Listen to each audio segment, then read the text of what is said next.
नमस्कार दोस्तों, मैं पारुल चौहान आप सभी का स्वागत करती हूँ आपके अपने परिवार रोजगार विद अंकित में। कैसे हैं आप सभी? आई होप आप सभी अच्छे होंगे, अच्छे से अपनी पढ़ाई कर रहे होंगे और आपका रिवीजन भी अच्छा चल रहा होगा। जल्दी से आप सभी लाइव आ जाएंगे ताकि हम सेशन को स्टार्ट कर सकें। और आप जानते हैं कि आज आपका टॉपिक फंडामेंटल ड्यूटीज में कंप्लीट करूंगी और उसके बाद प्यारे बच्चों हम पढ़ेंगे राष्ट्रपति यानी प्रेसिडेंट के टॉपिक को। ठीक है, तो आप सभी एक बार लाइव आ जाएंगे जल्दी से। एक मिनट, आप सभी जल्दी से एक बार लाइव आएंगे, सेशन के साथ जुड़ जाएंगे। एक मिनट में आप लोगों के कमेंट्स लगा लेती हूँ। ठीक है, जल्दी जल्दी जुड़ जाएंगे सेशन के साथ में। देखते हैं कौन कौन जुड़ चुका है। सुशील कुमार, बब्बर, पिंकी, सदर, निकित, निक्की, विशाल, सुनील, सत्यभान, प्रीतम, ऋषु, रघुवीर, प्रियंका, लक्ष्मी, लुम्भा राम, मोहम्मद अनास, उसके बाद में मधुरमाला, रवीना, सुशील, संकेत, मुकेश, बॉबी, कमल, प्रेम, सभी को मेरी तरफ से गुड इवनिंग, नमस्ते, राधे राधे, राम राम। प्यारे प्यारे बच्चों, कैसे हैं आप सभी? आई होप आप सभी अच्छे होंगे, अच्छे से अपनी पढ़ाई कर रहे होंगे और आपका रिवीजन भी अच्छा चल रहा होगा। जैसा कि आप जानते हैं, मैं आपको लास्ट क्लास में फंडामेंटल ड्यूटीज यानी कि मौलिक कर्तव्य बता रही थी। और मौलिक कर्तव्यों के बारे में प्यारे बच्चों मैंने आपको काफ़ी सारी चीज़ें बताई थी। अगर मैं मौलिक कर्तव्यों की बात करती हूं तो आपको ध्यान रखना है कि आपके जो मौलिक कर्तव्य हैं उनमें से मैंने आपको 4 मौलिक कर्तव्य बता दिए थे, जिसमें से पहला मैंने बताया था कि आपको अपने संविधान, अपने राष्ट्रगान और अपने राष्ट्रध्वज का आदर करना है, रिस्पेक्ट करना है। ठीक है प्यारे बच्चों, उसके बाद मैंने बताया था कि आपके यहाँ पर जो आपके स्वतंत्रता के लिए जो आंदोलन किए गए हैं, जो भी प्यारे बच्चों आपके यहाँ पर नेशनल मूवमेंट्स फॉर फ्रीडम हुए हैं, आपकी स्वतंत्रता के लिए जो आंदोलन किए गए हैं, उन सबको आपको रिस्पेक्ट करना है। ये आपका दूसरा मैंने बताया था। तीसरा प्यारे बच्चों आपका कर्तव्य मैंने बताया था कि भारत की आपकी प्रभुता यानी कि सोब्रेनिटी, एकता यानी कि यूनिटी और अखंडता। तो सोब्रेनिटी, यूनिटी और इंटीग्रिटी को जो इंडिया की है उसको मेंटेन करके रखना है, उसको बनाकर रखना है, ये मैंने बताया था। फिर प्यारे बच्चों हमने आगे आपको बताया था चौथा कि आपको अपने मतलब हमारा जो प्यारा सा भारत देश है इसकी रक्षा करनी है। और अगर इसे आपकी कभी भी ज़रूरत पड़े, आपके राष्ट्र को आपकी कभी भी ज़रूरत पड़े, तो आपको ध्यान रखना है कि आपको उसके लिए हमेशा तैयार रहना है, एक सैनिक की तरह, यानी आह्वान किए जाने पर राष्ट्र की सेवा करें।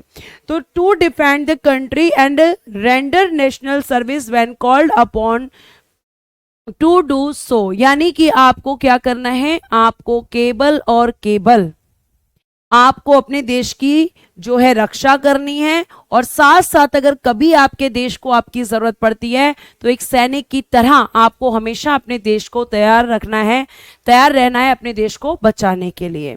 यहां तक मैंने कल की क्लास में बताया था। और प्यारे बच्चों आज आपकी 5वें नंबर की ड्यूटी है, जिसमें आपको केवल कीवर्ड्स को पकड़ना है। इतना बड़ा देखो ना तो आप रट सकते हो और ना ही इतना बड़ा आप जो है मतलब याद कर सकते हो। तो आपको क्या करना होता है, कीवर्ड्स को पकड़ना होता है कि आखिर इसमें क्या कहा जा रहा है। तो ये जो आपके 5वें नंबर की ड्यूटी है, ठीक है अजीत जी, वो केवल कल के लिए थी। मैंने कल ही क्लास में अनाउंस कर दिया था बच्चा कि आज की क्लास आपकी, स्क्रीन सही करो, स्क्रीन में क्या दिक्कत हो गई? अच्छा कोई बात नहीं, मैं थोड़ा सा इसे, चलो अब दिख रहा है, अब दिख रहा होगा।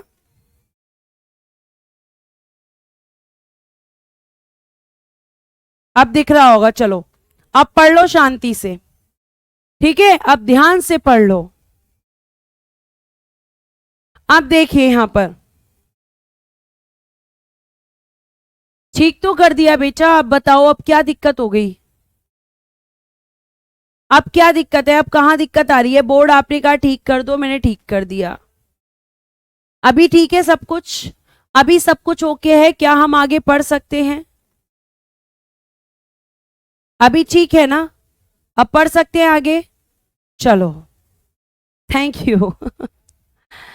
चलिए आगे देखिएगा यहां पर ध्यान से।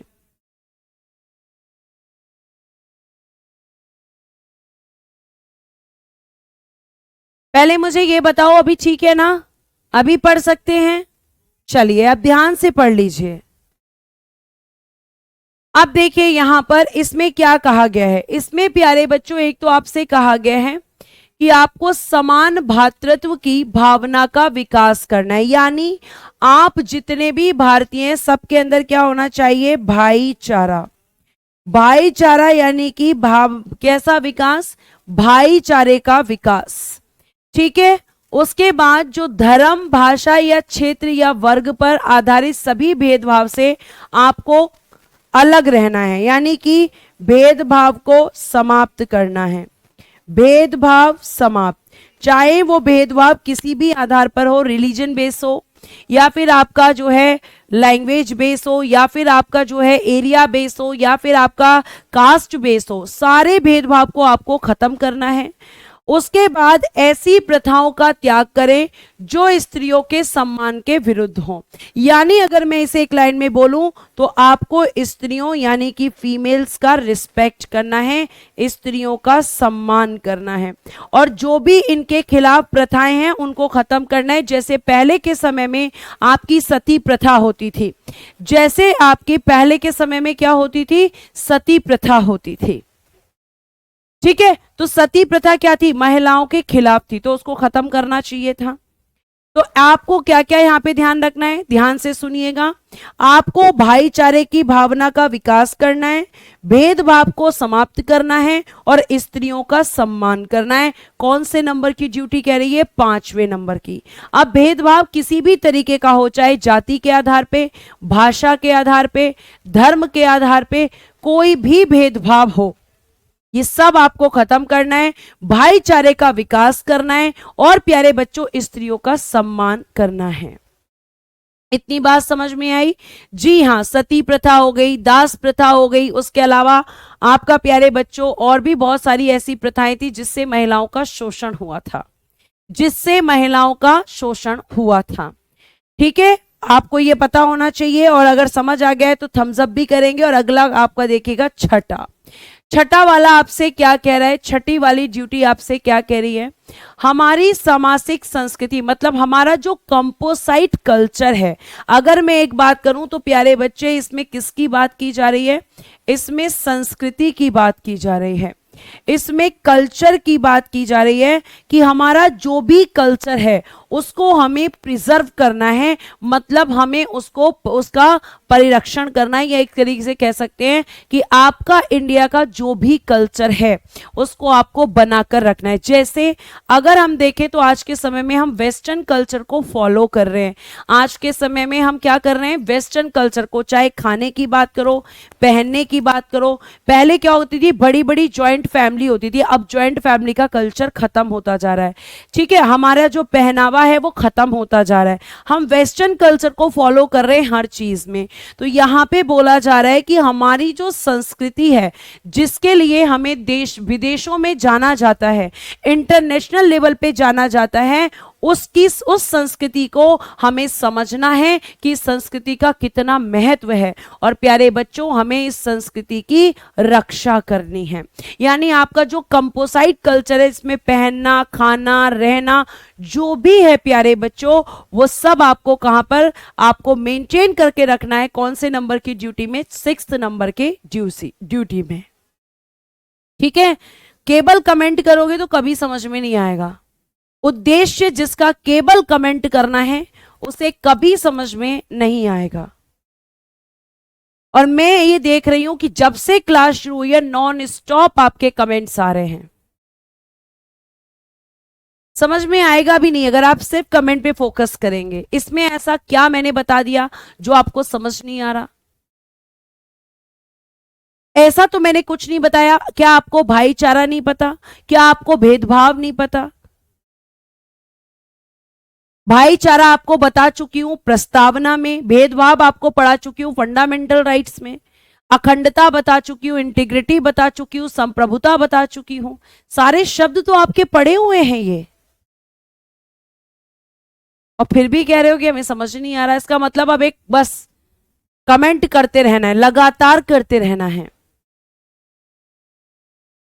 ठीक है, ये आपको ध्यान रखना है।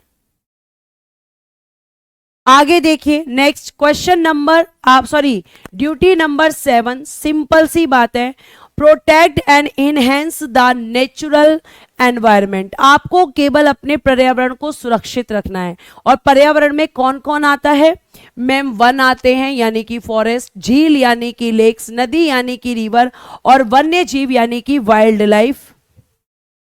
ये सब क्या है? नेचुरल रिसोर्सेज हैं, इनको आपको छेड़ना नहीं है। ये कह रहा है कि हमारा जो पर्यावरण है, हमारा जो एनवायरनमेंट है, इसे हमें इसकी सुरक्षा करनी चाहिए, हमें इसके साथ छेड़छाड़ नहीं करनी चाहिए। हम जितना पर्यावरण को छेड़ रहे हैं उतनी ही ग्लोबल वार्मिंग की समस्या बढ़ रही है, उतनी ही आपके यहाँ पर ये समस्याएं बढ़ रही हैं। कहीं बाढ़ आ रही है, कहीं ज्वालामुखी विस्फोट हो रहा है, ग्लेशियर जो है वो पिघल रहे हैं। क्यों प्यारे बच्चों? क्योंकि हम अपने पर्यावरण के साथ छेड़छाड़ कर रहे हैं। तो ये कहा जाता है कि आपको अपने एनवायरनमेंट को प्रोटेक्ट करना है, जिसमें वन आते हैं, वन्य जीव आते हैं, झील आते हैं, नदियां आती हैं। इन सबको प्रोटेक्ट करना किसका काम है? हमारा। क्यों क्यों क्यों क्यों हमें करना है मैम? हम क्यों करें? सरकार करेगी बेटा। अगर आप पॉलिथीन जलाओगे तो पॉल्यूशन होगा। सरकार बोलती है कि पॉलिथीन्स मत जलाओ, कूड़े कचरे को मत जलाओ, पराली मत जलाओ, ये सब ठीक है। टोटल फंडामेंटल ड्यूटीज 11 हैं, मैंने कल आपको बताया था। उसके बाद देखिएगा प्यारे बच्चों, आपका 8वें नंबर की ड्यूटी क्या है? अब ध्यान से सुनना, 8वें नंबर की ड्यूटी क्या है? वैज्ञानिक दृष्टिकोण, मानववाद और ज्ञानार्जन तथा सुधार की भावना का विकास करें। Develop scientific outlook, humanism and spirit of inquiry and inform.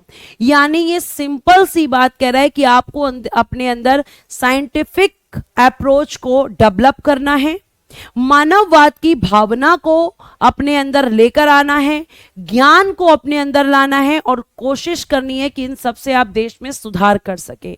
जैसे हम लोग क्या कहते हैं कि जैसे कुछ ऐसी कहावतें कही जाती हैं जिनका साइंटिफिक रीजन कुछ अलग होता है और हम उन्हें केवल परंपराओं के नाम पे जानते हैं। तो आपको ध्यान रखना है प्यारे बच्चों कि साइंटिफिक अप्रोच को डेवलप करना है, आपको अपनी नॉलेज को बढ़ाना है, आपको मानववाद को बढ़ाना है और सुधार करना है देश के अंदर। ये नहीं कि जो रूढ़िवादी परंपराएं हैं आपको उन पे विश्वास करके और उन पे काम करना है, नहीं। आपको साइंटिफिक अप्रोच को क्यों डेवलप करना है? ताकि आप चीजों को सही तरीके से समझा सके। जैसे ये कहा जाता है कि सावन के महीने में क्या कहते हैं, जो दूध से बनी हुई चीजें उन्हें नहीं खाना चाहिए। तो क्यों नहीं खाना चाहिए? क्यों नहीं खाना चाहिए? उसका साइंटिफिक रीजन क्या है वो ढूंढो। ये नहीं कि घर वालों ने बोल दिया। कुछ लोग कहते हैं कि पैर नहीं हिलाने चाहिए, तो क्यों नहीं हिलाने चाहिए? उसका साइंटिफिक रीजन क्या है? ये आपको अपनी सोच को डेवलप करना है, आपको सुधार करना है चीजों में कि भाई इसका साइंटिफिक रीजन क्या है जो हमारे बुजुर्ग लोग कहते हैं कि पैर नहीं हिलाना चाहिए। ठीक है, ये सब आपको करना है। उसके बाद आपके 9th नंबर की ड्यूटी बहुत इंटरेस्टिंग है। 9th नंबर की ड्यूटी, सार्वजनिक संपत्ति को सुरक्षित रखें और हिंसा से दूर रहें। गांधी जी ने क्या कहा? हिंसा मत करो। मारपीट, इस हिंसा में क्या क्या आता है? मारपीट करना, एक दूसरे को मारना, काटना, गोलियां चलाना, तलवारें चलाना, ये सब क्या है? हिंसा। तो गांधी जी ने कहा कि हिंसा नहीं करनी है, आपको अहिंसा के मार्ग पे चलना है। तो ये 9th नंबर की ड्यूटी भी कह रही है कि आपको हिंसा नहीं करनी है। साथ साथ बोला जाता है कि सार्वजनिक संपत्ति को सुरक्षित रखें। अब ये सार्वजनिक संपत्ति क्या होती है मैम? सार्वजनिक संपत्ति एक ऐसी संपत्ति होती है जिसका प्रयोग करने का अधिकार प्रत्येक नागरिक को होता है। जैसे आपके पार्क हो गए, जैसे आपकी सड़कें हो गई, जैसे आपके रेलवे ट्रैक्स हो गए, आपकी बसें हो गई, आपके पुल हो गए, ब्रिज हो गए, ये सब क्या है? ये सब पब्लिक प्रॉपर्टीज हैं। ये सब क्या है मैम? तो ये सारे की सारी ऐसी चीजें हैं जो सरकार ने बनाई हैं। लेकिन लोग क्या करते हैं? जब सरकार के खिलाफ प्रोटेस्ट करते हैं तो सड़कों को तोड़ देते हैं, बस जला देते हैं, रेलवे ट्रैक से पटरियां उखाड़ देते हैं, ठीक है, सार्वजनिक संपत्ति को नुकसान पहुंचाते हैं। तो कोर्ट ने कहा कि अगर अब किसी प्रोटेस्ट के दौरान जो आंदोलनकारी हैं उन्होंने अगर किसी भी सार्वजनिक संपत्ति को नुकसान पहुंचाया तो उन पर कार्यवाही की जाएगी, उनकी संपत्ति से उस जुर्माने को भरा जाएगा, ठीक है, उनकी संपत्ति से उस जो संपत्ति का नुकसान हुआ है उनकी जो पर्सनल संपत्ति होगी उससे उसे भरा जाएगा, मतलब उन पे जुर्माना लगाया जाएगा। और साथ साथ गवर्नमेंट जॉब से भी उन्हें हमेशा के लिए, उनको कभी गवर्नमेंट जॉब नहीं मिलेगी। तो ये सब क्यों किया सुप्रीम कोर्ट ने? क्योंकि लोग अपनी ड्यूटी को अच्छे से नहीं निभा रहे हैं, ठीक है। उसके बाद प्यारे बच्चे आपके 10वें नंबर की ड्यूटी क्या है? व्यक्तिगत और सामूहिक गतिविधियों के सभी क्षेत्रों में उत्कर्ष की ओर बढ़ने का सतत प्रयास करें, जिससे राष्ट्र निरंतर बढ़ते हुए उपलब्धि की नई ऊंचाइयों को छू ले। जैसे आप इसको यहाँ पे ध्यान से सुनोगे तो आपके पेरेंट्स कहते हैं कि बेटा पढ़ो, पढ़ लिख कर नौकरी लो और हमारा नाम रोशन करो। तो जैसे आपके घर वाले आपसे कहते हैं कि हमारा नाम रोशन करो, ऐसे ही आपका देश कहता है कि अपने देश के लिए ऐसे काम करो जिससे देश जो है नई ऊंचाइयों को छुए, जिससे आपके देश का बाहर नाम रोशन हो। जैसे आपने देखा है कि क्रिकेट हो गया, हॉकी हो गया, ठीक है, मतलब जो स्पोर्ट वाला फील्ड है वहां पे लोग बहुत अच्छा काम कर रहे हैं। आप नए नए इन्वेंशन करो, आविष्कार करो, जिससे आपके देश का नाम रोशन हो। तो आपको ऐसे काम करने हैं जिससे आप अपने देश का नाम रोशन कर सके, और ऐसा करना आपकी ड्यूटी है। कौन सी ड्यूटी कह रही है? 10वें नंबर की। और प्यारे बच्चों आपकी 11वीं ड्यूटी मैं कल आपको बता चुकी हूं कि, और ये भी ध्यान रखना कि ये जो 86वां संविधान संशोधन 2002 में किया गया, जिसके द्वारा एक तो क्या किया गया, आर्टिकल 21 का ए ऐड किया गया और आपकी फंडामेंटल ड्यूटी में 11वां कर्तव्य जोड़ा गया। 11वां कर्तव्य, ये दोनों इसी संशोधन के द्वारा जोड़े गए हैं। लेकिन एक क्वेश्चन और पूछा जा सकता है कि ये लागू कब से हुआ? तो लागू हुआ था 1 अप्रैल 2010 से। लागू कब हुआ था? 1 अप्रैल 2010 से, ठीक है, ये आपको ध्यान रखना है। आगे चल सकते हैं। आगे प्यारे बच्चों अगर हम बात करते हैं तो आपको एक नया चैप्टर स्टार्ट होता है जिसका नाम है संघीय कार्यपालिका। यहां से क्वेश्चन कैसे पूछेगा? तो रामचंद्र बिश्नोई जी क्वेश्चन पूछेगा कि आपकी 8वें नंबर की ड्यूटी क्या है, या चौथे नंबर की ड्यूटी क्या है, या ड्यूटी लिख के दे देगा और कहेगा बताओ ये कौन से नंबर की ड्यूटी है। अब आप मुझे ये बताओ कि ड्यूटीज तक चीजें समझ में आई, आ गई हैं? तो प्यारे बच्चे थम्स अप और स्माइली कर दीजिए प्लीज जल्दी से, ठीक है, जल्दी से स्माइली करेंगे, जल्दी से। और मैंने आपको पढ़ाना है अगला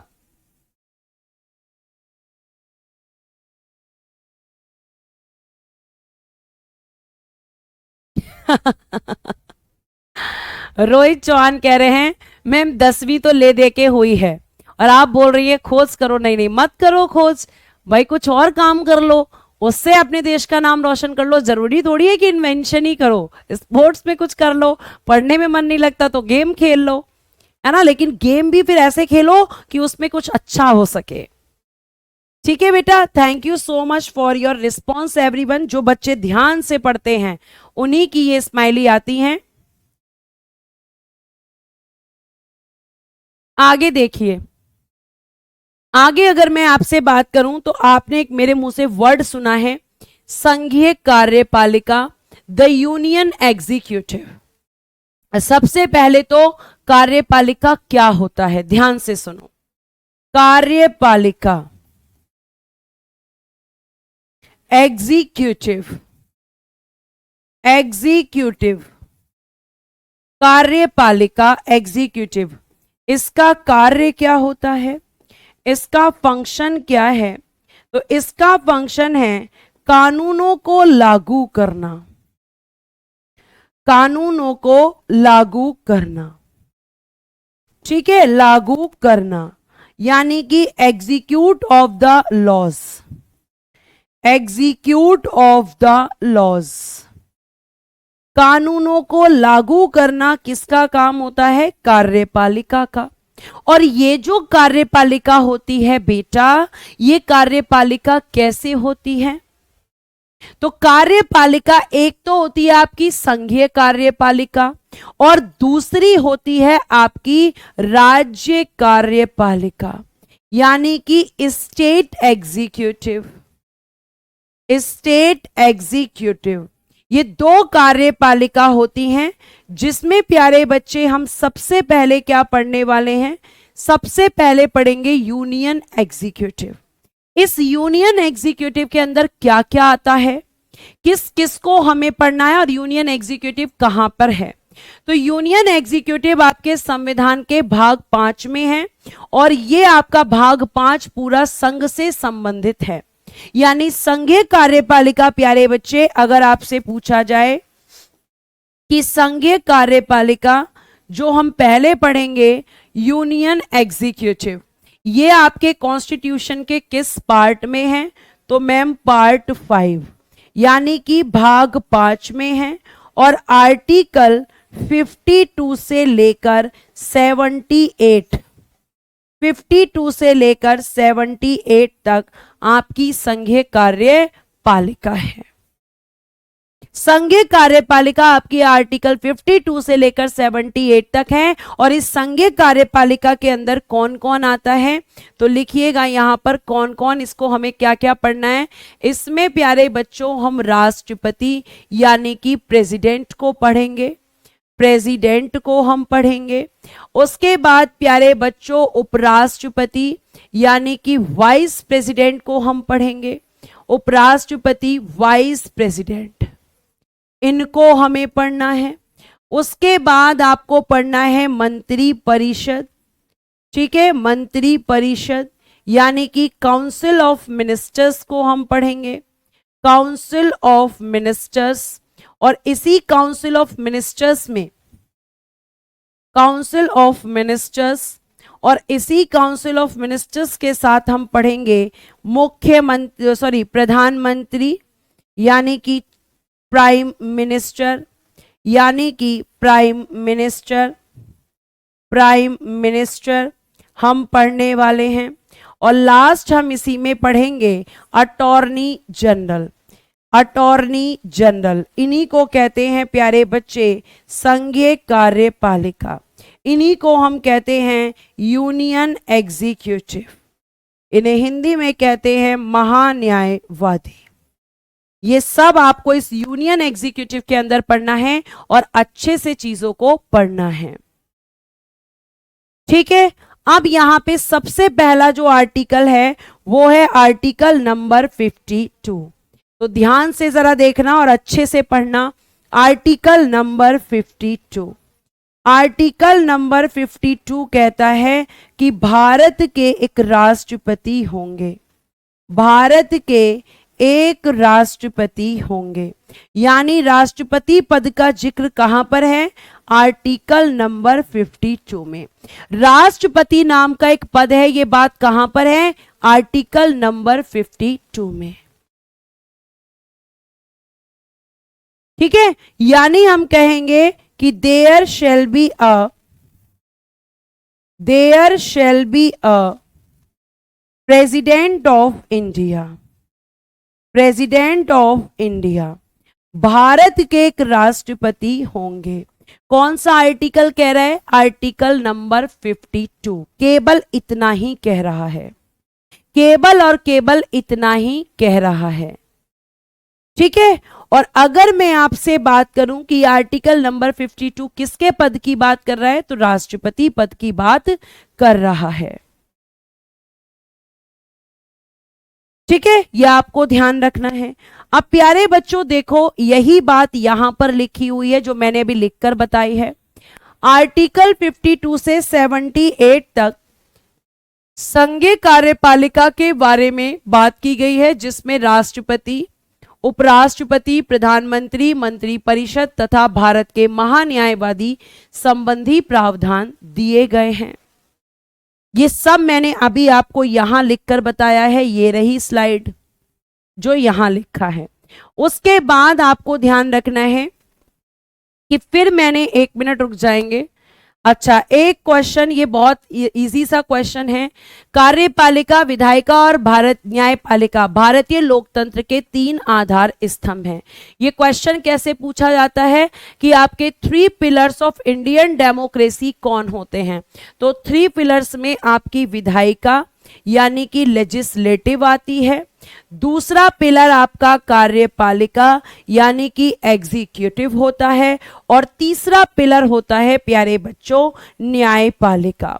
अब इन 3 पिलर्स में से हम क्या क्या पढ़ रहे हैं? इसमें हम सबसे पहले कार्यपालिका पढ़ रहे हैं, फिर हम विधायिका पढ़ेंगे और फिर हम न्यायपालिका पढ़ेंगे। क्लियर है? तो ये जो 3 पिलर हैं आपके इंडियन डेमोक्रेसी के, इनमें फर्स्ट पिलर को हम पढ़ने जा रहे हैं कार्यपालिका। अब उसमें आगे प्यारे बच्चों फिर क्या लिखा है? आर्टिकल नंबर 52 लिखा है। भारत में संघीय कार्यपालिका का प्रधान राष्ट्रपति है। आर्टिकल 52 यानी भारत में एक राष्ट्रपति होगा। ये किसमें कहा गया है? आर्टिकल 52 में। यानी राष्ट्रपति आपकी संघीय कार्यपालिका का प्रधान होता है। पहले आप इस बात को समझेंगे, ध्यान से सुनना। आपकी जो संघीय कार्यपालिका है, संघीय कार्यपालिका, ठीक है, अगर आपसे पूछा जाए कि संघीय कार्यपालिका का संवैधानिक या नाममात्र का प्रधान या नाम मात्र का प्रधान, नाम मात्र का प्रधान, नाम मात्र का प्रधान, तो आप इंग्लिश में लिखिएगा कॉन्स्टिट्यूशनल, कॉन्स्टिट्यूशनल, कॉन्स्टिट्यूशनल और nominal, nominal head of union executive, of union executive. तो प्यारे बच्चे, इस प्रश्न का एक ही उत्तर होगा जो मैं आपको लिख रही हूं, राष्ट्रपति। यानी प्रेसिडेंट इसके प्रधान तो हैं, हेड तो हैं, लेकिन केवल संवैधानिक रूप से, केवल और केवल संवैधानिक रूप से, और केवल नाम के प्रधान हैं। मैम नाम के क्यों? इसका आंसर भी आपको दूंगी, अभी फिलहाल आप इतना ध्यान रखो। और ये जो संघीय कार्यपालिका है, अगर इसका वास्तविक प्रधान पूछा जाए, अगर आपसे मैम इसका रियल हेड पूछा जाए, तो क्या आंसर करेंगे हम? तो रियल हेड होगा प्यारे बच्चे प्राइम मिनिस्टर यानी कि प्रधानमंत्री। यानी मोदी जी आपकी इस कार्यपालिका के वास्तविक प्रधान हैं, और संवैधानिक और नाममात्र के जो प्रधान हैं वो कौन है? द्रौपदी मुर्मू। आर्टिकल 52 केवल इतना कहता है कि भारत में संघीय कार्यपालिका का प्रधान राष्ट्रपति होगा, और राष्ट्रपति होगा, ये बात कहां कही गई है? 52 में। या राष्ट्रपति का पद कहां पर है? तो 52 में। अब 52 में केवल इतना है। अब ये वाली जो लाइन अगली लिखी है, क्या ये 52 में है? नहीं, ये अलग है। राष्ट्रपति देश का प्रथम नागरिक होता है, यानी कि फर्स्ट सिटीजन होता है। क्यों होता है मैम? क्योंकि प्यारे बच्चे आपके देश में जो राष्ट्रपति जी हैं, ये आपको ध्यान रखना है कि राष्ट्रपति जी का जो पद है, इनकी जो पोस्ट है, ये कैसी है? तो आपको ध्यान रखना है, भारत का सर्वोच्च पद है। भारत का सर्वोच्च पद, highest post of India. Highest post of India किसकी है प्यारे बच्चे? तो हाईएस्ट पोस्ट ऑफ इंडिया आपके देश के राष्ट्रपति जी की है। हाईएस्ट पोस्ट ऑफ इंडिया है। भारत का सबसे बड़ा पद अगर किसी का है तो वो कौन है? राष्ट्रपति हैं। सचिन, जो पढ़ा रही हूं पहले उसको पढ़ लो, जब उपराष्ट्रपति पढ़ाऊंगी तो संसद पूछोगे, अभी राष्ट्रपति पढ़ा रही हूं तो उपराष्ट्रपति पे तुम्हारा फोकस है। ऐसे कैसे समझ आएगा बेटा? अभी मैं जो पढ़ा रही हूं उस पे तो फोकस कीजिए आप, उसके बाद आगे बढ़ेंगे हम लोग।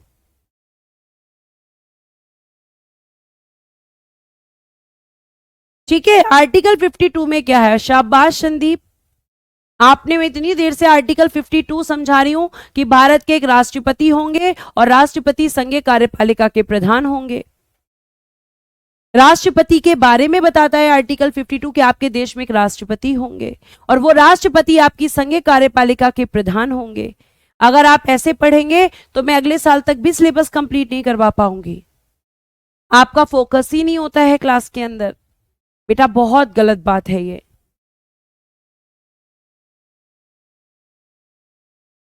ठीक है, आगे देखिए, आगे देखिए। अब देखो मैम, ये जो आपने वर्ड लिखवाया है ना, संवैधानिक या नाम मात्र का प्रधान, इसको थोड़ा डिफाइन कीजिए। तो प्यारे बच्चों, आपको इसको डिफाइन करने के लिए पढ़ना होगा आर्टिकल 53 और ध्यान से पढ़ना।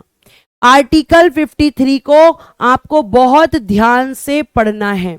जो मैं आपको बताने जा रही हूं उसको जरा ध्यान से सुनना, और नहीं तो फिर समझ में नहीं आएगा। जो बच्चे फोकस क्लास में रखेंगे उन्हें एक एक वर्ड समझ में आएगा। मैं इतना इजी शब्दों में आपको चीजें बताती हूं। ठीक है, देखो जरा यहां पर, अगर मैं आर्टिकल नंबर 53 की बात करती हूं तो यह कहता है कि जो संघीय कार्यपालिका है, शॉर्ट में लिखूंगी क्योंकि लॉन्ग में पीडीएफ में लिखा है, संघीय कार्यपालिका, ये कह रहा है आर्टिकल 53 कि जो यूनियन एग्जीक्यूटिव है, ठीक है, और इस यूनियन एग्जीक्यूटिव की जितनी शक्तियां हैं, सभी शक्तियां, ठीक है, सभी शक्तियां राष्ट्रपति में निहित होंगी, राष्ट्रपति में निहित होंगी, निहित होंगी। ठीक है, all powers of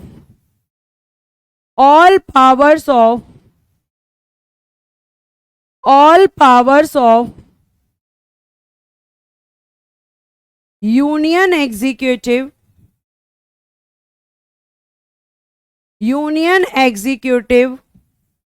vested in president। ठीक है, लेकिन प्रयोग स्वयं या अधीनस्थ अधिकारियों के माध्यम से, अधीनस्थ, ठीक है बेटा, इधर लिख रही हूं, उधर आ नहीं पा रहा है, अधीनस्थ अधिकारियों के, आप वैसे ही लिखेंगे जैसे लिखा जाता है, अधिकारियों के माध्यम से। बेटा यहां पे जो एक वर्ड यूज किया गया है अधीनस्थ अधिकारी, ध्यान से सुनना, इस आर्टिकल में अधीनस्थ अधिकारी ही शब्द यूज किया गया है, अधीनस्थ अधिकारी। तो ये जो अधीनस्थ अधिकारी वर्ड है, आखिर ये किसके लिए यूज हुआ है? तो देखो पहले यहां पढ़ो, संघ की सभी कार्यपालिका शक्तियां उसमें का मतलब है राष्ट्रपति में, ठीक है, राष्ट्रपति में निहित होंगी, जिसका प्रयोग वह संविधान के अनुसार स्वयं या अधीनस्थ पदाधिकारियों के माध्यम से करता है। यानी जितनी भी एग्जीक्यूटिव पावर है वो सारी की सारी किसके पास है? राष्ट्रपति के पास है। लेकिन राष्ट्रपति इनका प्रयोग दो तरीके से करते हैं, या तो बाय हिम और बाय सबऑर्डिनेट ऑफिसर्स। तो ये जो सबऑर्डिनेट ऑफिसर वर्ड है या फिर ये जो अधीनस्थ अधिकारी जो वर्ड यहां पर यूज किया गया है, आखिर ये किसके लिए, आखिर किसको ये वर्ड यहां पर बताता है? तो प्यारे बच्चों, अधीनस्थ अधिकारी का सेंस इस आर्टिकल में, अधीनस्थ अधिकारी ये जो वर्ड है इस आर्टिकल के अंदर आपको ध्यान रखना है कि अधीनस्थ अधिकारी वर्ड किसको बताता है? मंत्री परिषद। यानी राष्ट्रपति जो भी काम करेंगे वो मंत्री परिषद के कहने पर करेंगे, और इस मंत्री परिषद के जो प्रधान होते हैं, जो हेड होते हैं, वो कौन होते हैं? तो मैम पीएम होते हैं। Head of council of minister कौन होता है? प्रधानमंत्री। आपको बहुत अच्छे से इस चीज को ध्यान रखना है कि आर्टिकल 53 कह रहा है कि भैया शक्तियां तो राष्ट्रपति के पास है, सब शक्तियां राष्ट्रपति के पास है, लेकिन प्रयोग कौन करेगा? प्रधानमंत्री और उसकी मंत्री परिषद। राष्ट्रपति उनसे पूछे बिना कोई काम नहीं करेंगे। क्यों नहीं करेंगे मैम? क्योंकि संविधान ऐसा कहता है। संविधान कहता है कि राष्ट्रपति देश का सबसे बड़ा पद होता है। अगर कोई भी गलत काम होगा तो हम राष्ट्रपति को डायरेक्टली ब्लेम नहीं कर सकते, हम ब्लेम करेंगे काउंसिल ऑफ मिनिस्टर्स को, और इस काउंसिल ऑफ मिनिस्टर के हेड कौन होते हैं? पीएम। यानी शक्तियां तो राष्ट्रपति के पास हैं, लेकिन यूज कौन करता है? प्रधानमंत्री। इसीलिए आपके देश में राष्ट्रपति के लिए लड़ाई नहीं होती, आपके देश में प्रधानमंत्री के लिए लड़ाई होती है। हर कोई प्रधानमंत्री बनना चाहता है। क्यों बनना चाहता है? क्यों बनना चाहता है? ठीक है, तो आपको ध्यान रखना है क्यों बनना चाहता है, क्योंकि पावर उन्हीं के पास है। जैसे आपके घर में एक भूमिका लो, एक दादाजी हैं, पापा जी हैं, तो दादाजी एक टाइम के लिए केवल नाम के प्रधान होते हैं, उन्हें बोला जाता है घर के सबसे बड़े हैं, लेकिन डिसीजन कौन लेता है? पापा। एक समय आता है हर घर में दादाजी का रोल खत्म हो जाता है। तो आपके प्रेसिडेंट भी कुछ दादाजी की तरह हैं कि नाम के लिए तो वो सबसे बड़े हैं, लेकिन शक्तियां किसके पास हैं? प्रधानमंत्री के पास हैं। अगर बात समझ आई हो तो थम्स अप कर देना। अब आपको पता चल गया होगा कि क्यों इन्हें नाम मात्र का प्रधान कहते हैं। और अब हम पढ़ेंगे आर्टिकल नंबर 54। ठीक है, सीक्वेंस में ही मैं आपको आर्टिकल्स पढ़ाऊंगी। आर्टिकल नंबर 54, उसमें प्यारे बच्चा लिखा है राष्ट्रपति का निर्वाचक मंडल। एक मिनट, आर्टिकल नंबर 54, एक मिनट रुकेंगे क्योंकि पीडीएफ ऊपर नीचे है, मैं सीक्वेंस में लगाकर आपको दूंगी, इसके लिए आपको परेशान होने की जरूरत नहीं है। ये रहा आर्टिकल नंबर 54, ध्यान से सुनना। राष्ट्रपति का निर्वाचक मंडल कहां है? Article 54, electoral college of the president. यानी कहने का मतलब है कि आपके राष्ट्रपति का क्या होता है? निर्वाचन। अब कैसा होता है? तो इनडायरेक्ट, बताऊंगी अभी आपको। अब ये जो निर्वाचन होता है, इस निर्वाचन के अंदर मतदाता कौन होगा, इस निर्वाचन में वोटर कौन होगा, मतदाता कौन होते हैं, वोटर्स कौन होते हैं, ये आपको कौन बताएगा? आर्टिकल नंबर 54 ये बताएगा कि कौन कौन वो महान लोग हैं जो राष्ट्रपति के निर्वाचन में वोट करने आते हैं। तो ध्यान से, संसद के दोनों सदनों, लोकसभा तथा राज्यसभा के निर्वाचित सदस्य। और अगर मैं इसे बहुत शॉर्ट में लिखूं इस लाइन को, तो प्यारे बच्चे, इलेक्टेड एमपीस। इलेक्टेड एमपीस यानी कि निर्वाचित सांसद। आपकी लोकसभा और राज्यसभा के जो निर्वाचित सदस्य होंगे, ध्यान रखना ये निर्वाचित वर्ड जरूर याद रखना। अगर यहां लिखा होता कि संसद के सभी सदस्य तो गलत हो जाता, क्योंकि सभी नहीं, केवल निर्वाचित। नॉमिनेटेड मेंबर्स इसमें वोट नहीं करते हैं। कौन करेगा? एमपी और एमएलए। लेकिन कैसे? इलेक्टेड। कौन करेगा? इलेक्टेड। ये हो गए। अब आते हैं एमएलए। देखिएगा, राज्यों की विधानसभाओं के निर्वाचित सदस्य, यानी हम लिख सकते हैं इलेक्टेड एमएलएस। इलेक्टेड एमएलएस यानी कि निर्वाचित विधायक। निर्वाचित विधायक। निर्वाचित विधायक। ठीक है, केवल इलेक्टेड एमएलए और इलेक्टेड एमपी। अब आते हैं कि जो आपके केंद्र शासित प्रदेश हैं, उनमें कौन कौन करता है, उनमें किस किस को अधिकार होता है, और यह अधिकार कब और किसको दिया गया। तो ध्यान से सुनना, पहले मेरी बात सुनना प्यारे बच्चों। पहले केंद्र शासित प्रदेशों यानी कि यूनियन टेरिटरीज को राष्ट्रपति के निर्वाचन में मतदान का अधिकार नहीं था। ये बोले अच्छा, हमें क्यों नहीं दिया भैया, हमारे पास भी तो विधानसभा है, हमें भी अधिकार चाहिए, और अधिकार मांगने से मिलता है। तो इन्होंने कहा हमें भी चाहिए। अब यहां पे केवल प्यारे बच्चों, जिस समय इस अधिकार की बात की गई तो दो ही ऐसे केंद्र शासित प्रदेश थे, एक तो दिल्ली और एक पुदुचेरी। ये दो केंद्र शासित प्रदेश थे जहां पर विधानसभाएं थी। तो इन्होंने कहा कि जब विधानसभा के सदस्य वोट दे सकते हैं तो हम क्यों नहीं, हमारे पास भी विधानसभा है। तो इनकी बात को माना गया और इनकी बात को मानकर इन्हें अधिकार दिया गया। अब जब दिया जाएगा तो कुछ जोड़ा जाएगा, तो संशोधन 70वें संविधान संशोधन 1992।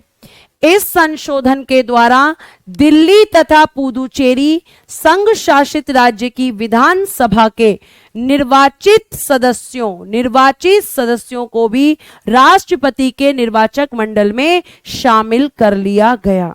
यानी 70वां संविधान संशोधन करके ये कह दिया गया कि भैया अब से यूटी भी वोट दे सकते हैं, अब से केंद्र शासित प्रदेश भी वोट दे सकते हैं।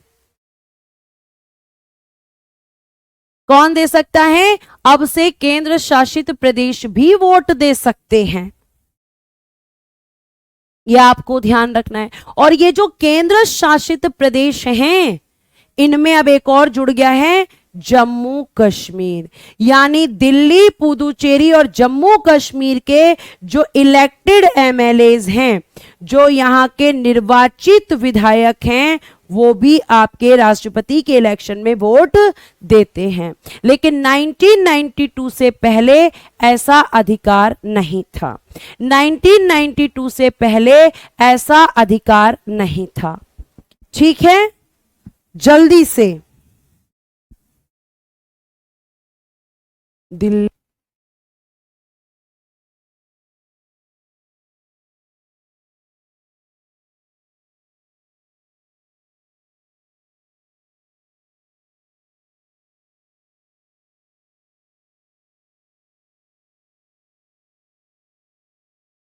ठीक है, यह आपको ध्यान रखना है। समझ में आया अच्छे से?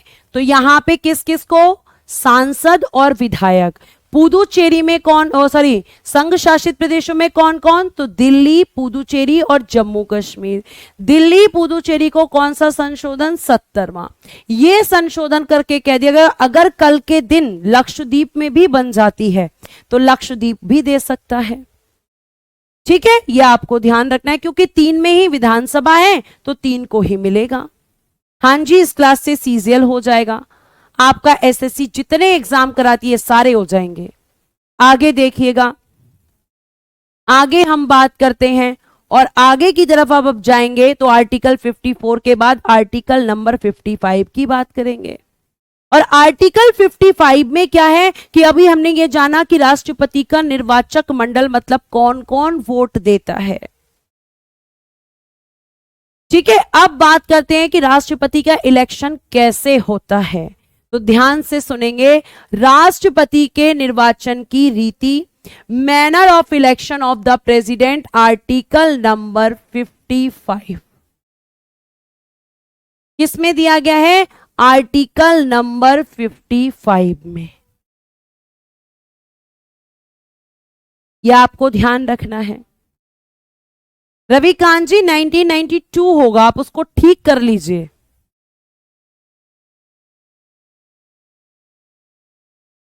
सत्तरवां संविधान संशोधन 1992 में हुआ है। ठीक है, अब देखो यहां पर जम्मू कश्मीर कब जोड़ा गया? अरे भैया राकेश, मैं यही बता रही हूं कि ये 70वां संविधान संशोधन, इसने ये अधिकार दे दिया कि अब जो भी केंद्र शासित प्रदेश आकर जुड़ेंगे वो सब इसमें भाग लेंगे।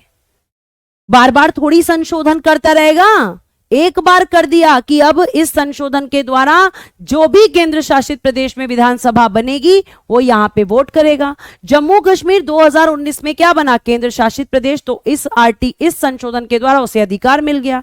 पहले वो राज्य के रूप में वोटिंग करता था। ठीक है, अब ध्यान से आगे सुनिए बेटा, सबकी ख्वाहिशें पूरी नहीं हो सकती।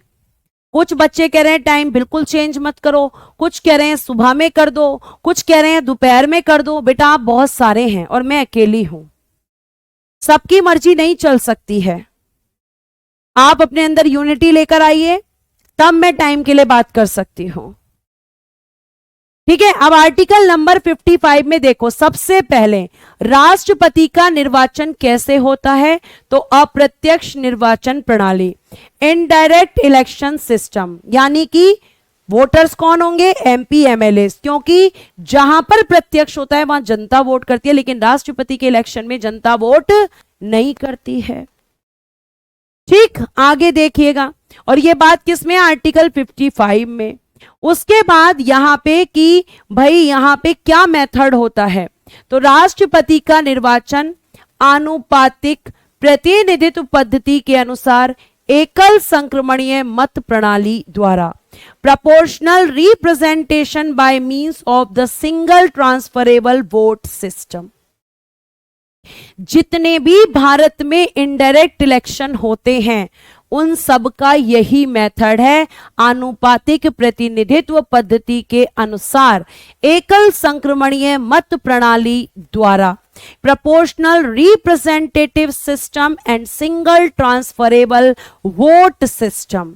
जितने भी आपके भारत देश में इनडायरेक्ट इलेक्शन होते हैं, चाहे राष्ट्रपति, उपराष्ट्रपति, विधान परिषद या राज्यसभा, सबका यही मेथड होगा। ध्यान रखना, सेम मेथड। बस आपको इतना याद रखना है मेथड क्या होता है। आपसे बिल्कुल नहीं पूछेगा कि क्या होता है ये मेथड, इलेक्शन कैसे, मतलब कैसे इस मेथड का यूज होता है, ना ही आपको जानने की जरूरत है।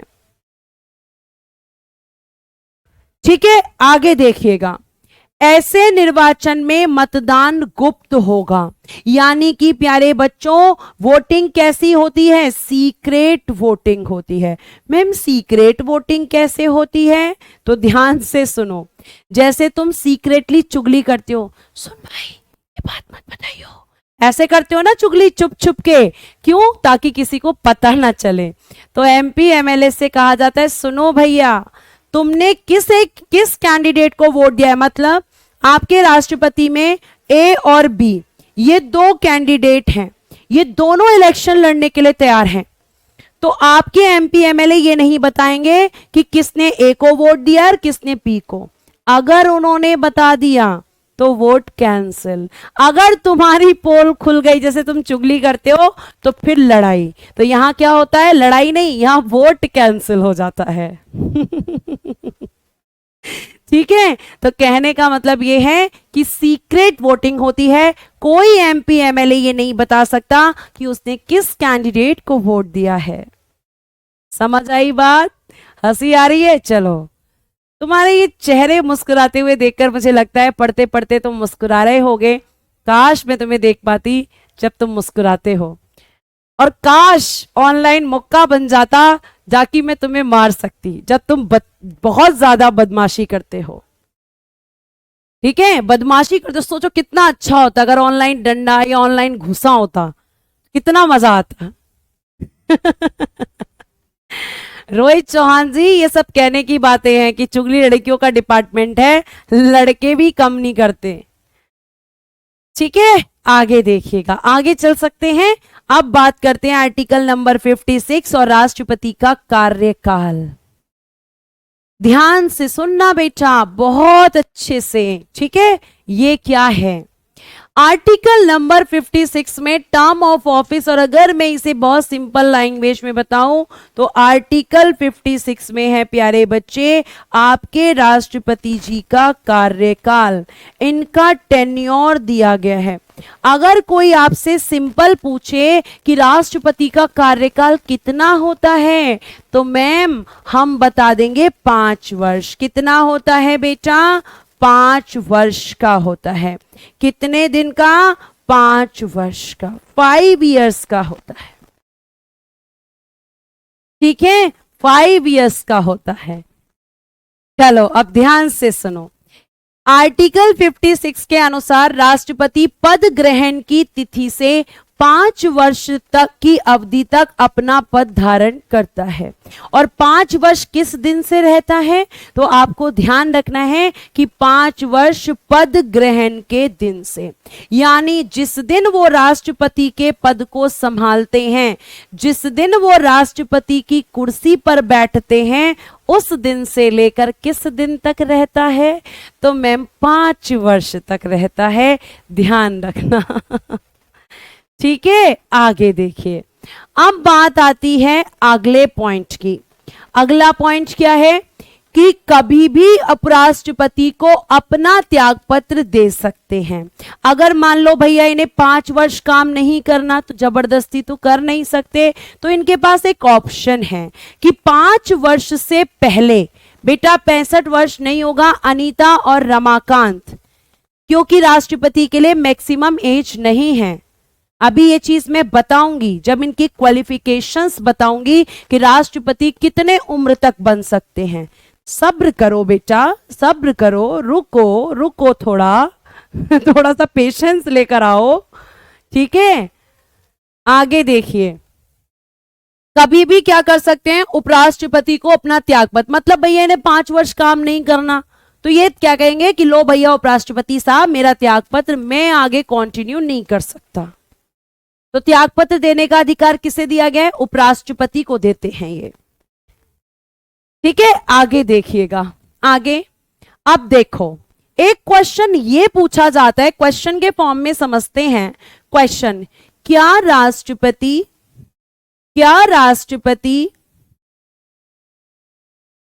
5 वर्ष के पश्चात 5 वर्ष के पश्चात पद धारण कर सकते हैं, पद धारण कर सकते हैं, ये प्रश्न एग्जाम में पूछा जाता है।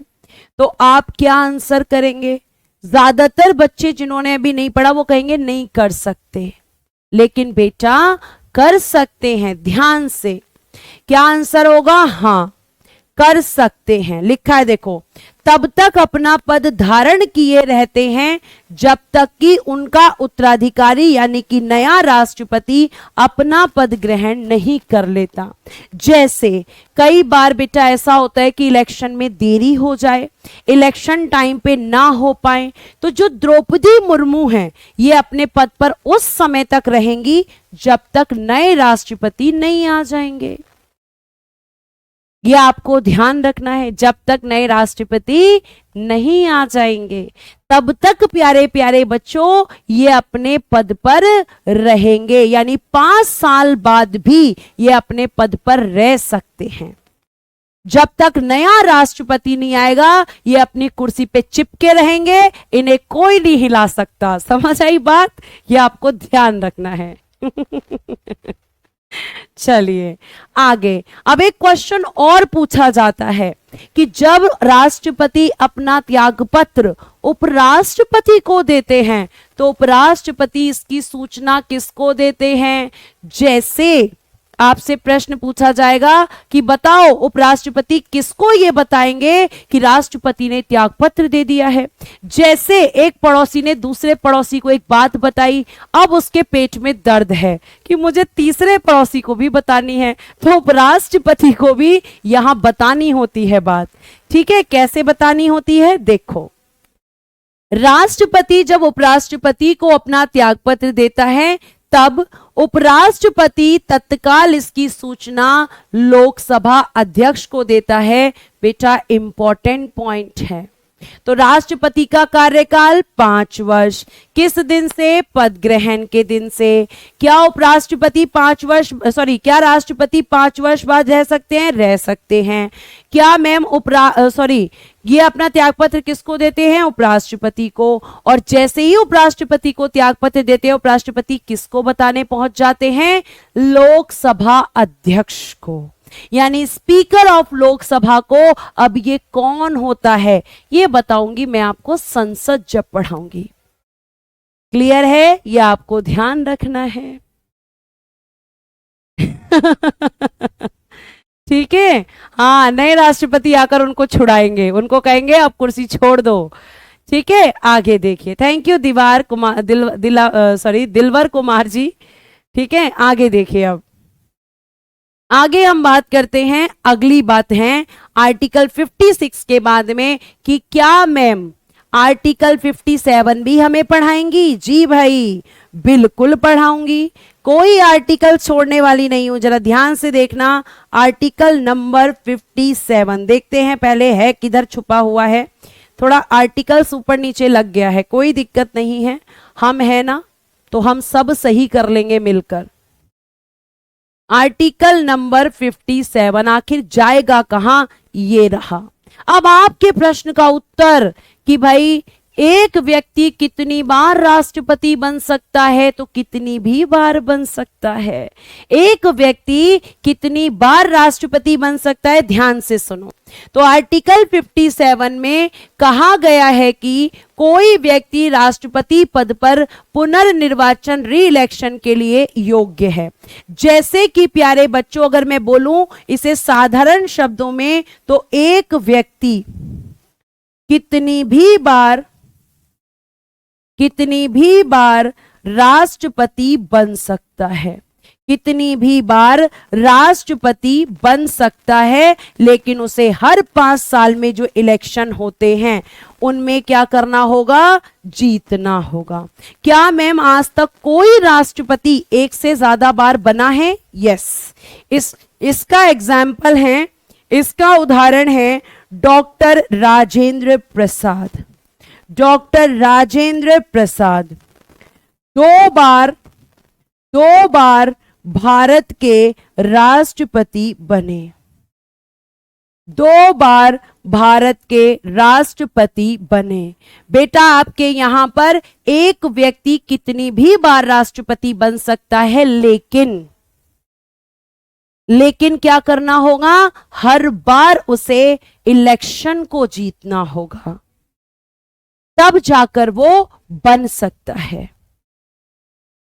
ठीक है, ये आपको ध्यान रखना है।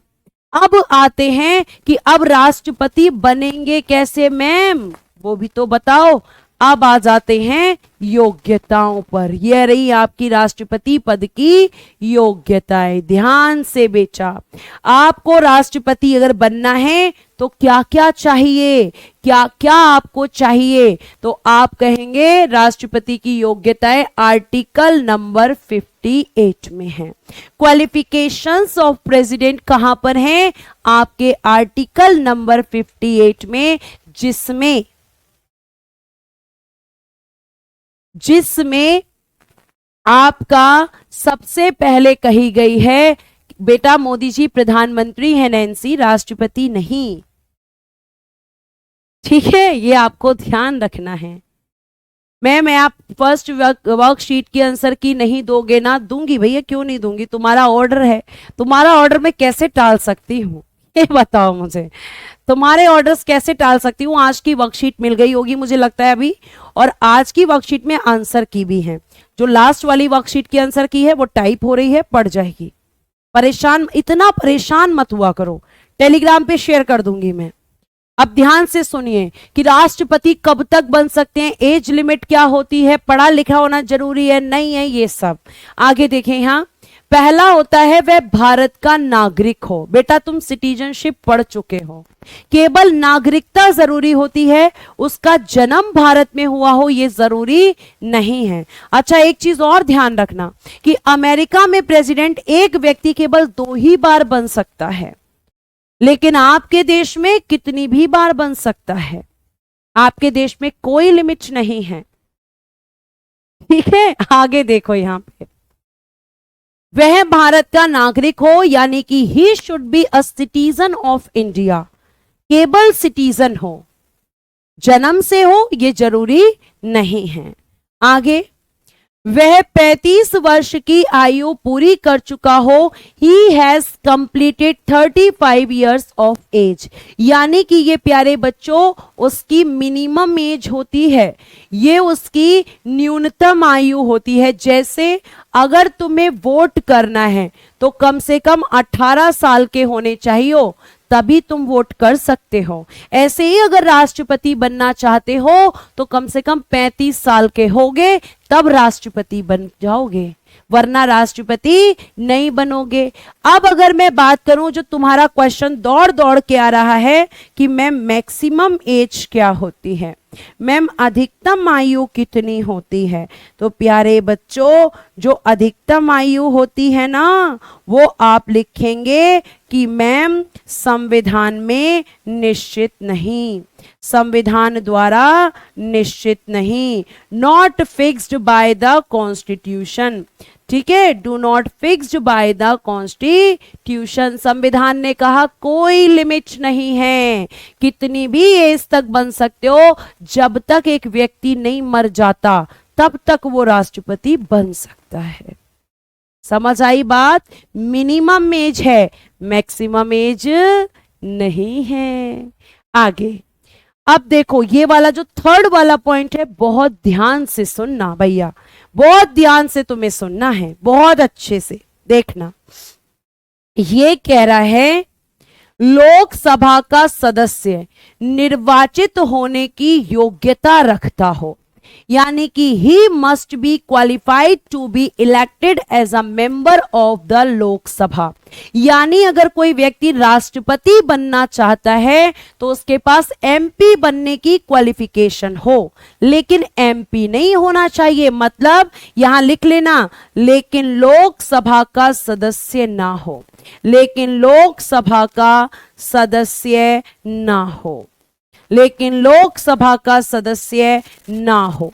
एमपी नहीं होना चाहिए, केवल एमपी बनने की क्वालिफिकेशन होनी चाहिए, योग्यता होनी चाहिए, लेकिन सदस्य नहीं होना चाहिए।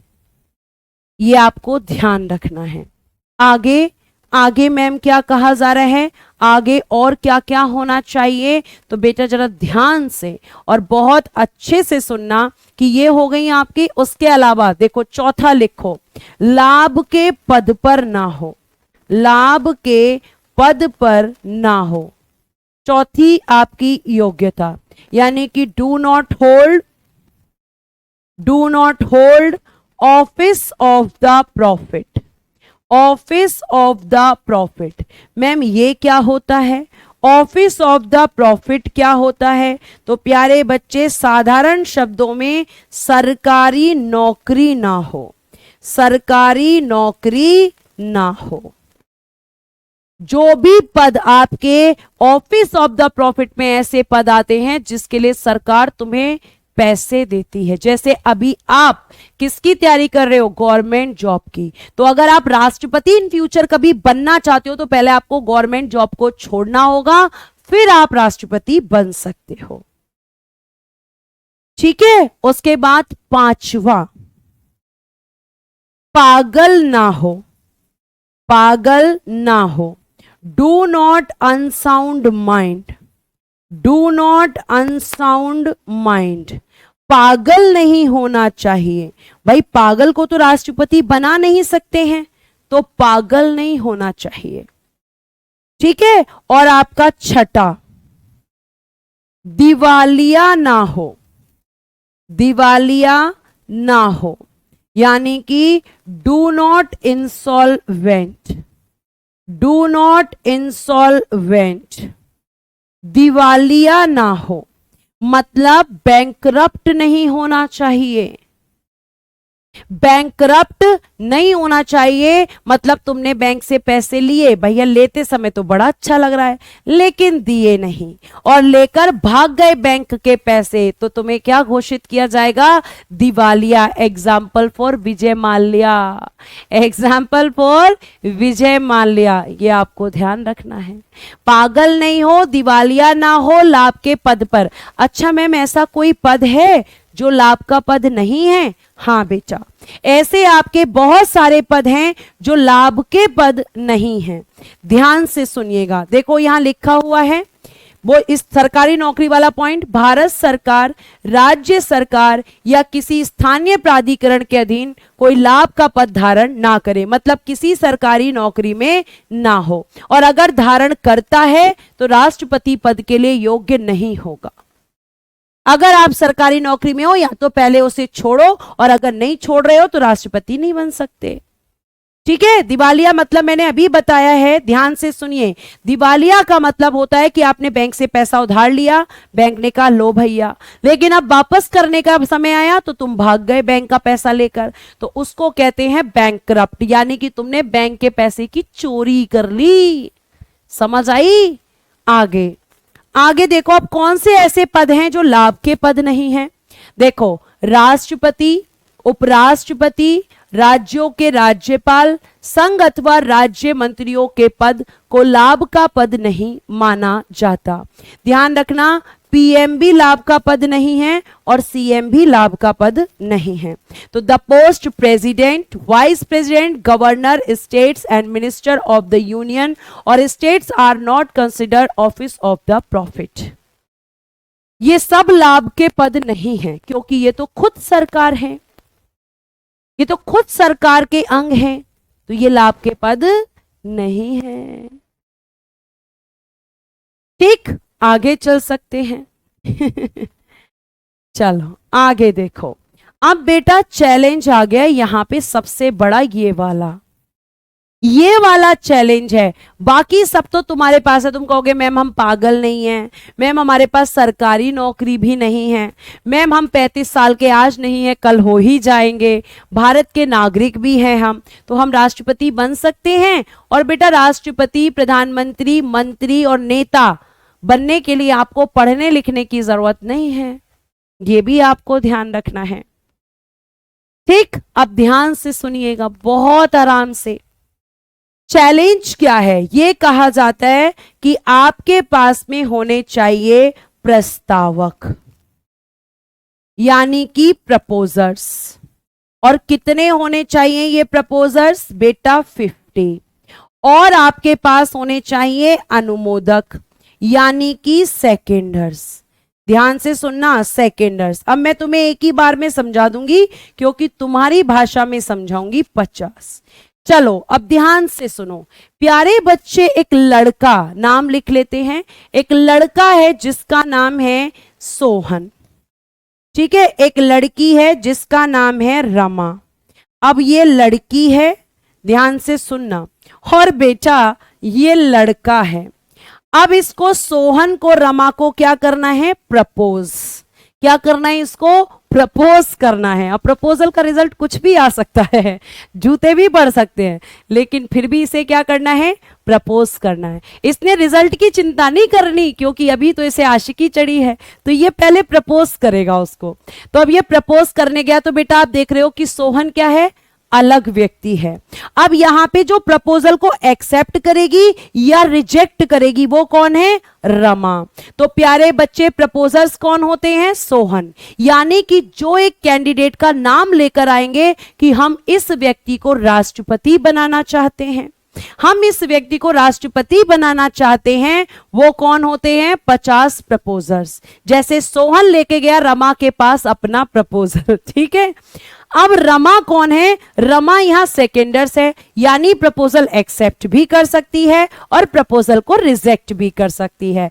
अगर पास हो गया तो पैचअप हो जाएगा, और नहीं हुआ तो आपको ध्यान रखना है कि यहां पर आपका ये जो प्रपोजल है, ठीक है, ये जो प्रपोजल है रमा का, ये रमा क्या कर सकती है? अगर इसे रिजेक्ट करेगी तो फिर बात बिगड़ जाएगी। ठीक, अब देखो, ऐसे ही यहां 50 लोग ऐसे होते हैं जो राष्ट्रपति के नाम का प्रस्ताव लाते हैं, और 50 लोग वो होते हैं जो इस प्रस्ताव को अप्रूवल देते हैं, यानी सहमति देते हैं, यानी कि एक्सेप्ट करते हैं।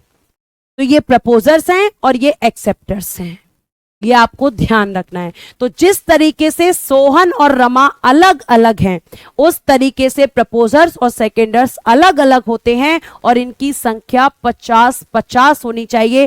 पहले कितनी थी? 1997 से पहले ये 10-10 थी, लेकिन अभी कितनी है? 50-50।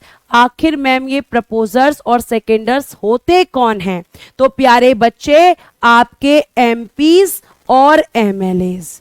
एमपीज या एमएलएज में से कोई भी 50 व्यक्ति प्रपोजर्स हो सकते हैं और कोई भी 50 व्यक्ति सेकेंडर्स। और ये वही इलेक्टेड एमपीज एमएलए हैं जो कि राष्ट्रपति के निर्वाचन में भाग लेते हैं, जो राष्ट्रपति के निर्वाचन में वोटिंग करते हैं।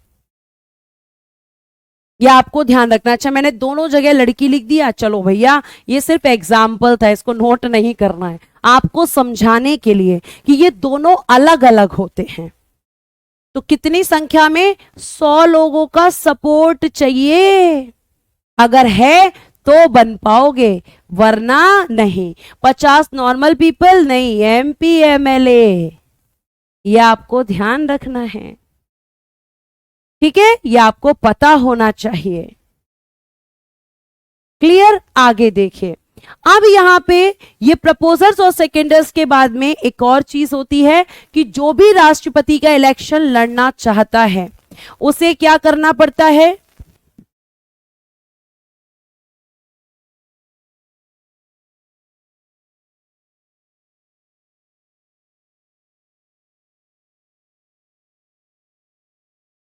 ठीक है, तो अब देखिएगा यहां पे सबसे बढ़िया फिर अगली बात क्या होती है कि राष्ट्रपति पद के लिए जमानत राशि, मतलब बोला जाता है कि अगर तुम राष्ट्रपति बनना चाहते हो, अगर तुम राष्ट्रपति बनना चाहते हो तो तुम्हें क्या करना पड़ेगा?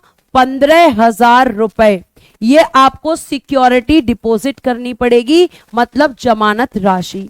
और ये कहां पर डिपॉजिट होगी, कहां पर जमा होगी? RBI में। अब बेटा यहां से क्वेश्चन बनता है, ध्यान से सुनना।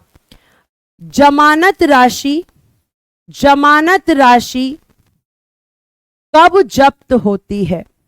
कब जब्त होती है, यह प्रश्न बनता है, ठीक है। यानी कि सीज्ड कब हो जाती है? जब्त का मतलब है कि सीज्ड, यानी कि RBI इस जमानत राशि को वापस कब नहीं करता है। तो एक और चीज सुनना, फिर दूसरा क्वेश्चन, राष्ट्रपति का निर्वाचन जीतने के लिए, निर्वाचन जीतने के लिए कितने वोट चाहिए? कितने वोट चाहिए? कितने वोट चाहिए? ये दो क्वेश्चन बनते हैं। कितने वोट चाहिए? तो सबसे पहले ध्यान रखना, कुल वैध मतों का, कुल वैध मतों का 50% +1, यानी total valid votes, total valid votes into 50% +1। यानी अगर एग्जाम्पल में 20,000 वोट पड़ते हैं तो 20,000 का 50% +1 जिसके पास होगा वो इलेक्शन जीत जाएगा। अब यहां जब्त मतलब RBI कब कहती है तुम्हारे 15,000 रुपए वापस नहीं करूंगी, वो भी लिख लो। तो यहां लिखना total valid votes, total valid votes into 1/6, यानी कुल वैध मतों का, कुल वैध मतों का 1/6 अगर प्राप्त नहीं होगा, अगर प्राप्त नहीं होगा तो जमानत राशि जब्त हो जाएगी। तो जमानत राशि जब्त, तो जमानत राशि जब्त हो जाएगी, यानी RBI फिर आपके पैसे को वापस नहीं करेगी। मतलब ये मिनिमम वोट है कि 1/6 कम से कम इतना वोट तो हर कैंडिडेट को मिलना चाहिए, जिसको नहीं मिलेगा उसके 15,000 रुपया RBI रखेगी और मिठाई खाएगी, कहेगी अब ये तुम्हें वापस नहीं मिलेगी, ठीक है, क्योंकि तुमने मिनिमम वोट नहीं लिया। ये कैसा वोट है? मिनिमम, कि कम से कम इतना वोट तो हर कैंडिडेट को मिलना ही चाहिए, और नहीं मिलेगा तो भैया 15,000 रुपया भूल जाओ। समझ आया? तो लेकिन चैलेंज क्या है? ये है क्योंकि राष्ट्रपति के लिए 15,000 क्या, लोग लाख रुपए भी दे देंगे। अगर कोई उनसे बोले 1 लाख रुपए दे दो तुम्हें राष्ट्रपति बना देंगे, तो सब दे देंगे, ठीक है। यह आपका 57।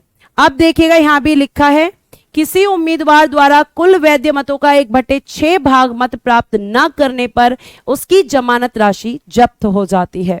If a candidate fail to secure 1/6 of the total valid votes, his security deposit is forfeited.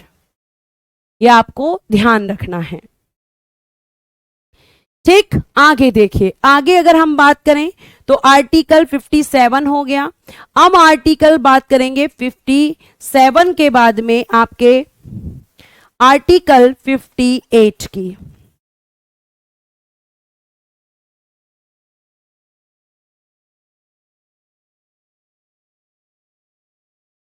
Sorry, 58 के बाद 59 की। 58 हो गया, क्वालिफिकेशन ऑफ प्रेसिडेंट हमने पढ़ा। ये रहा आपका आर्टिकल नंबर, मैंने कहीं गलत तो नहीं, ठीक है 58 है। 58 के बाद बेटा 59 देख लो, जरा देख लेना पूरा पढ़ के, लेकिन पहले मैं समझा देती हूं, ध्यान से सुनना। 59 आर्टिकल क्या कहता है, बहुत अच्छे से सुनना। अगर आप राष्ट्रपति बनना चाहते हो, ठीक है, राष्ट्रपति, तो आपको एमपी नहीं होना चाहिए, आपको एमएलए नहीं होना चाहिए, और आपको एमएलसी नहीं होना चाहिए। मतलब आप, अगर मैं सिंपल भाषा में बोलूं तो संसद या विधानमंडल, संसद या विधानमंडल का सदस्य ना हो, विधानमंडल का सदस्य ना हो, एमपी ना हो, एमएलए ना हो, एमएलसी ना हो। लेकिन मैम अगर हुआ तो, अगर हुआ तो क्या करेंगे, फिर क्या होगा?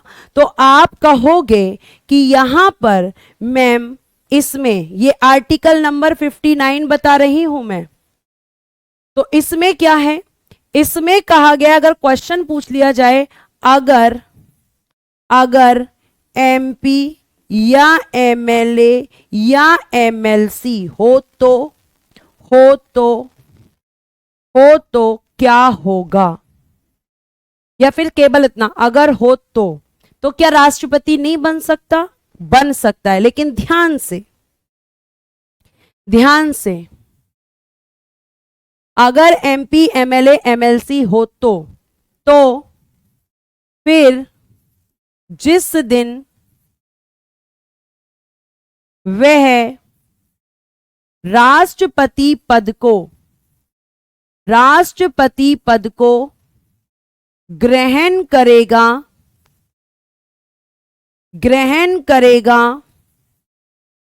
उस दिन उसका पद उस सदन में जिसका वह सदस्य है रिक्त हो जाएगा, सदस्य है रिक्त समझा जाएगा। अगर वो एमपी है तो एमपी का पद खाली हो जाएगा, एमएलए है तो एमएलए का, और एमएलसी है तो एमएलसी का। एमएलसी का मतलब होता है Rudra Pratap, member of legislative council. बेटा मैं ये कई बार बता चुकी हूं। क्यों मैम, ऐसा क्यों? वो एमपी रहते हुए क्यों नहीं बन सकता? क्योंकि एक व्यक्ति एक समय में एक पद पे बैठेगा, ऐसा नहीं कि वो एमपी भी बन के बैठा रहे और वो राष्ट्रपति भी बना रहे। पहले तो होना नहीं चाहिए, और अगर वो पहले एमपी एमएलए या एमएलसी है, तो जिस दिन वो राष्ट्रपति का पद ग्रहण करेगा, उस दिन से उस सदन में उसका पद रिक्त हो जाएगा। और यही बात आर्टिकल 59 में लिखी है, देखिएगा। राष्ट्रपति संसद अथवा विधानमंडल के किसी भी सदन का सदस्य नहीं होगा। यदि निर्वाचन के पूर्व वह इनका सदस्य है, तो पद ग्रहण की तिथि से उसका स्थान उस सदन में रिक्त समझा जाएगा। और यह बात कहां कही गई है? यह बात आर्टिकल 59 में, लिख लीजिएगा, आर्टिकल नंबर 59। ठीक है, लाभ का पद धारण नहीं करेगा, ये आप यहां से ये हटा दीजिएगा, ये गलत टाइप हो गया है। लाभ का पद धारण नहीं करेगा, ये मैं आपको लिखवा चुकी हूं क्वालिफिकेशंस में। ठीक है, आगे। अब कुछ बच्चे सोच रहे होंगे कि 59 में तो मैम इनकी सैलरी है, 59 में तो मैम राष्ट्रपति की सैलरी होती है। जी हां, 59 में राष्ट्रपति की सैलरी भी है, सैलरी की भी मैं बात करूंगी। आर्टिकल 60 तक आज मैं आपको पढ़ाऊंगी, फिर छोड़ दूंगी। ध्यान से पढ़ लीजिए, और आप डेली अगर ऐसे करेंगे तो फिर कैसे काम चलेगा बेटा। और कुछ तो ऐसे बच्चे हैं जो इतनी बदतमीजी पे उतर आते हैं जिसका कुछ कहना नहीं है। और आप यकीन मानिए, मैं उन बच्चों के साथ तो अच्छी हूं जिन्हें पढ़ना है, लेकिन उन बच्चों को जो बदतमीजी करेंगे क्लास के अंदर, मेरे पास एक ऑप्शन आता है जिसमें ब्लॉक किया जाता है सीधा, और आपका पूरा कोर्स बंद हो जाएगा, ध्यान रखिएगा। या आपको पता हो, हाँ बेटा, जैसे अगर आप अभी किसी गवर्नमेंट जॉब पे हैं तृप्ति मिश्रा, तो आपको वो छोड़ के तब दूसरी गवर्नमेंट जॉब पे बैठना होगा। ठीक है, अब देखिएगा यहां तक, आगे देखिए, देखो यहां पे ध्यान से पढ़ना बेटा। राष्ट्रपति की परिलिप्तियां, वेतन एवं भत्ते, ये भी आर्टिकल 59 में है। ठीक है, सबसे पहले राष्ट्रपति का वेतन कौन डिसाइड करता है कि कितना होगा, तो संसद विधि द्वारा डिसाइड करती है। पार्लियामेंट में बाय लॉ अपॉइंट नहीं लिखेंगे, यहां लिखेंगे नियत, का मतलब है यहां पे निर्धारित। तो इसकी इंग्लिश को हम ठीक करेंगे और यहां लिखेंगे डिटरमाइन। तो निर्धारित कौन करता है कि कितनी सैलरी होगी, पार्लियामेंट। कौन करता है, parliament.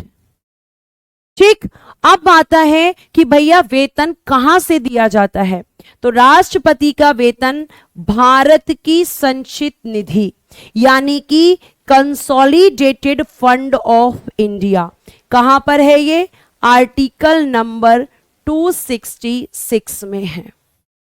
Consolidated fund of India से दिया जाता है, जो कि आयकर से मुक्त होता है, यानी कि इनकम टैक्स नहीं लगता इनकी सैलरी पर। एक्सेप्ट का मतलब है कि इनकी सैलरी पर इनकम टैक्स नहीं लगता है। ठीक है, ये आपको ध्यान रखना है।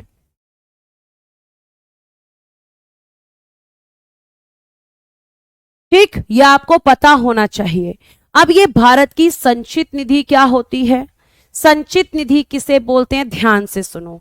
आपके घर में जितने लोग कमाने वाले हैं, सब पैसा कमाकर कहां लाते हैं, आप कहोगे मैम घर में लाते हैं। सबकी सैलरी कहां पर आकर रुकती है, मैम घर में आकर रुकती है। तो आपका जो फंड है वो आपका घर है। तो ऐसे ही सरकार का फंड क्या होता है, वो होता है भारत की संचित निधि। वो क्या होता है, भारत की संचित निधि होता है। किसका फंड, आपको ध्यान रखना है, आपकी सरकार का फंड। यानी सरकार जो भी पैसा कमा कर लाती है वो सब इस फंड में रख देती है।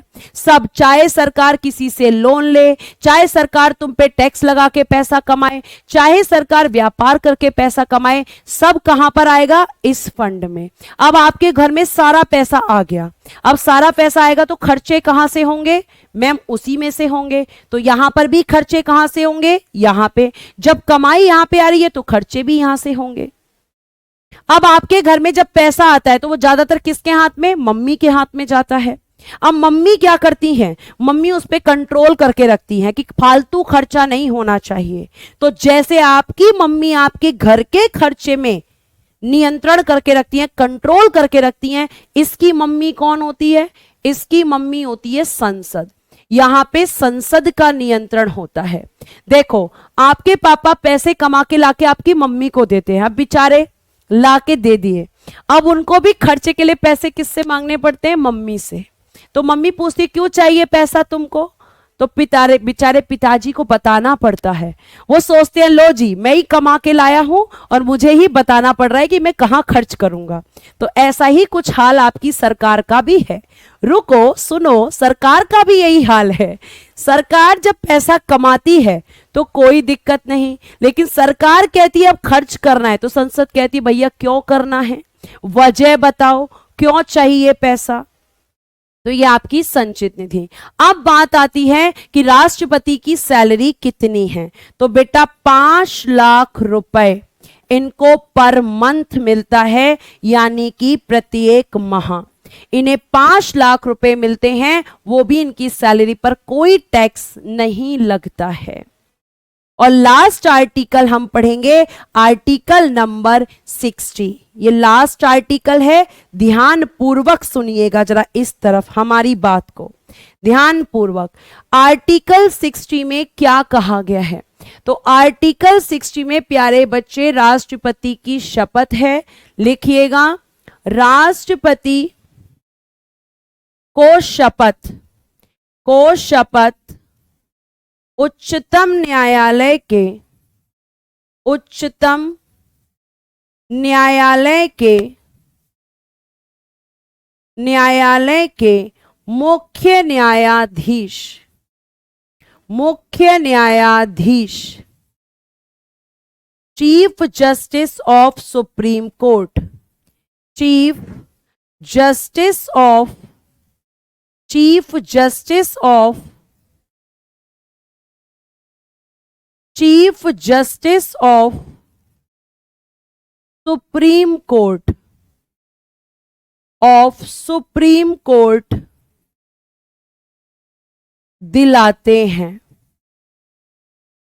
तो कोई भी व्यक्ति जो अपने पद पर बैठता है पहले उस पद की शपथ लेता है, ठीक है, फिर वो उस पद पर बैठता है। कल मैं आपको क्लास स्टार्ट करूंगी महाभियोग, कल मैं आपको पढ़ाऊंगी इम्पीचमेंट, और कल कोशिश करेंगे कि राष्ट्रपति को चैप्टर को फिनिश करें और उपराष्ट्रपति की तरफ आगे बढ़ें। आज के लिए धन्यवाद, आपने मुझे इतना सपोर्ट किया, आप शांति से बैठकर पढ़े।